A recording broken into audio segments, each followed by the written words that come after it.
Hey everybody, protesting is one of our most important rights, and even though most protests are about incredibly irrelevant topics like education, salaries, or social equality, a small group of individuals is still fighting for the most important thing that should be addressed right now.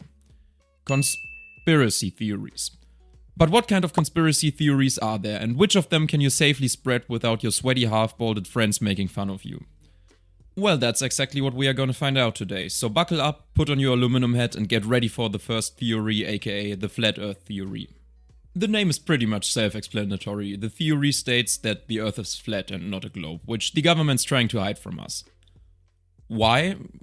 Well, we're not here to think today, but just look at the facts. If you live in Australia and our planet would be round, you'd just fall off, right? The theory's only problem is that, contrary to some of the next ones, it can be easily debunked by simple measurements. This might seem like a big deal, but our conspiracy companions act after the principle, if I'm not right, it's rigged, so that doesn't matter too much. All in all, a solid theory, old but gold, and thus I'll put it in A tier. Well, HTG, but there are people who have been to space and have seen that the Earth is round. Oh yeah, are you so sure about that? Because according to the fake moon landing theory, humans have never been to the moon, and some variations never even been to space, because the American government simply staged it and the other nations played along. And while yes, the fake moon landing is an interesting story, in my opinion it has, besides the obvious scientific ones, two major flaws. One, it really isn't that complex, so it doesn't leave much room for fancy additions, and two, even more importantly, it doesn't affect you on a personal level. Okay, let's just say the moon landing was fake, but does that explain why your everyday life sucks? No, thus, I'm sorry, but I can't put the moon landing higher than C tier. And what else does C stand for? Good job, chemtrails. For those who don't know, chemtrails are those cloudy trails behind an airplane, which are not only contrails as most people think. No, they are apparently a vast variety of chemicals used by the government to poison and reduce the population. A great theory, it leaves a lot of room for additions, can be seen almost everywhere every day, includes the government and does directly hurt humans. A well-deserved B tier. When talking about poisoning the world's population, we also need to take a look at vaccines. This is a bit similar to the chemtrail theory, just that vaccines aren't simply sprayed all over you, no.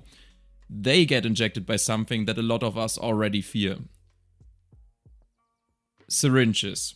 Oh yeah, and these injections not only poison you, they can also cause Down syndrome, autism, basically every genetical disease you could think of. And this is what actually makes the theory so great, because it combines the fear of getting infected or even developing a genetical disease with the already pretty strong fear of syringes, and boom, you've created a pretty damn solid conspiracy theory.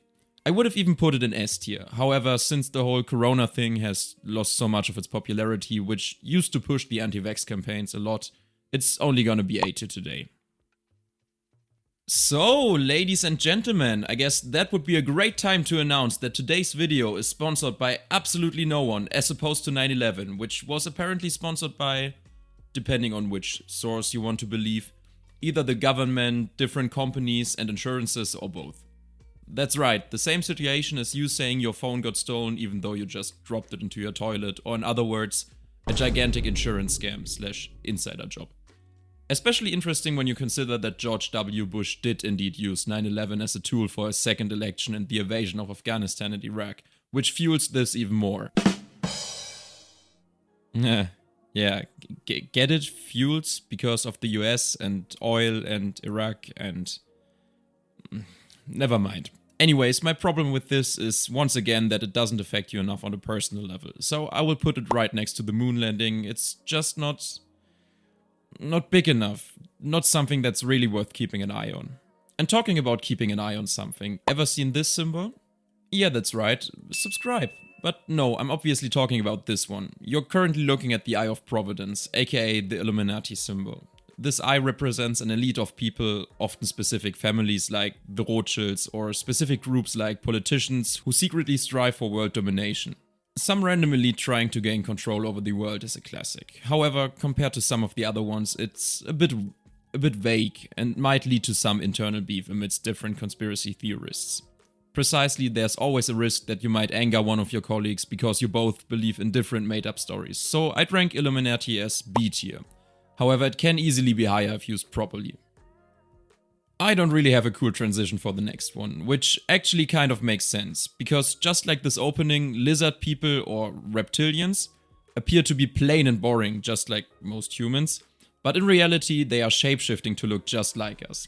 And who could have guessed they are doing this to secretly gain control over the entire world. The one thing all political leaders, apparently, have in common, they are all reptilians, but try to play us all off against each other so that they can take over the world. Actually a pretty nice message, which could be seen as some kind of metaphor, but since we are only looking at very serious theories, this gets a well-deserved spot in A tier. I mean, reptiles x humans, how much cooler can it get? Well, the answer is quite simple. Reptiles x humans x modern day animals, aka birds, or often pigeons specifically. The bird conspiracy states that the government either killed most real birds and replaced them with drones, or even that there were never real birds in the first place. And these drones spy on us all the time to check our exact location at any time and any place. Now for me there are a few things that make the bird conspiracy so particularly interesting for conspiracy theorists. For example, the meme community it has on the internet, which, according to those who don't believe in it, simply covers up the real plot. Birds landing on power lines are not just resting, no, they are charging, and the fact that you've never seen a baby pigeon is not due to the fact that they are in a safe place just hidden from humans, it's because they're only manufacturing adults. Let's say you find a dead pigeon that clearly wasn't a robot, just say something along the lines of, meh, this was simply one of the last real ones, they wanted it to be dead so they could replace it. So, to put it in a nutshell, we have a plot from the government, an annoying animal, seamlessly endless possibilities to alter the story. For me, this is clearly S-tier conspiracy theory material. However, sometimes it's not the government who's plotting, but rather the government's getting plotted. Numerous people who worked for, or even basically were the government, lost their lives this way. The most popular example being John F. Kennedy. Just shortly after his lifespan got drastically reduced by a bullet called CE399, the conspiracy theories began to prosper.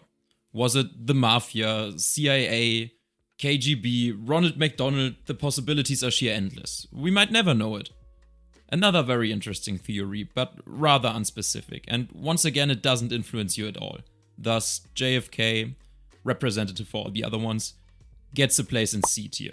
But hear me out, it would be a shame to talk about conspiracies without mentioning YouTube's algorithm, so feel free to like, subscribe and write a comment to defeat it once and for all. Click here if you want to find out if you are homophobic, and until next time remember to take care in a bit.